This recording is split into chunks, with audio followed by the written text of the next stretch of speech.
Multiple explosions tore through a crowded market area and killed several people in Pakistan's northwestern city of Peshawar Thursday.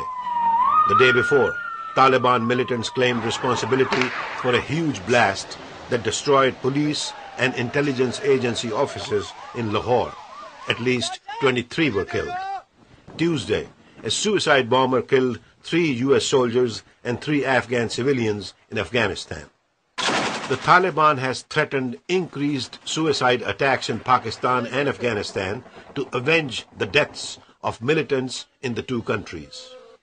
Author and journalist Gretchen Peters says today they are better funded than they were soon after the September 11, 2001 terror attacks on the U.S. She says according to U.S. government estimates, the Taliban gets 70% of its funds from opium, and she claims there is circumstantial evidence of Osama bin Laden's involvement in the drug trade. Probably their biggest source of funding from the opium trade is the protection racket, protecting opium convoys as they leave the farm areas, providing protection in some cases for poppy fields, also putting armed men around drug refineries. Peters covered Pakistan and Afghanistan for the Associated Press and ABC News and spent 5 years on the Pakistan-Afghan border for her book, Seeds of Terror. She explains how she learned that heroin produced in Afghanistan reaches Pakistan with the help of different Taliban leaders who share the turf. Southern Afghanistan, Helmand, Kandahar, this is where what I call the core Taliban, the original Taliban, Mullah Omar's crowd operates. You go up a little further on the Pakistani side, you have folks like Batullah Masood. You go up a little bit further, you run into the Haqqani group, also operating along the border. You go up a little bit further into the Khyber Pass area, you have a fellow named Mongol Bagh. You go up a little bit further, you get into Hekmatyar's terrain up in Kunar in Nuristan.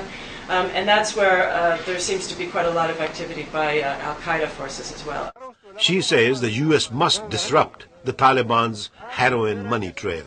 While the insurgents do earn some money off of collecting tax from the farmers, the bulk of their earnings come from protecting the trade, protecting the convoys, and protecting the refineries and taxing the refineries. And yet we're not going after that element of it. And in fact, most, even the U.S. military resisted that until very recently. Peters calls the image of the Taliban and Al-Qaeda as pious Islamic leaders misleading. She says they are criminals. If you study their day-to-day operations on the local level, they start to look a lot more like mafiosi than mujahideen. Peters says she also learned that drug traders pay for Taliban leaders' rest and recreation in guest houses in Pakistan and send senior-level leaders to Dubai for what she calls their dirty weekends. But I think that exposing this behavior to the local communities is another way of demystifying the insurgents in these areas and exposing that they're really not the pious Muslims that they say they are. Author Gretchen Peters points to the Quran, Islam's holiest book, which she says does not allow cultivation, use, or trafficking of narcotics.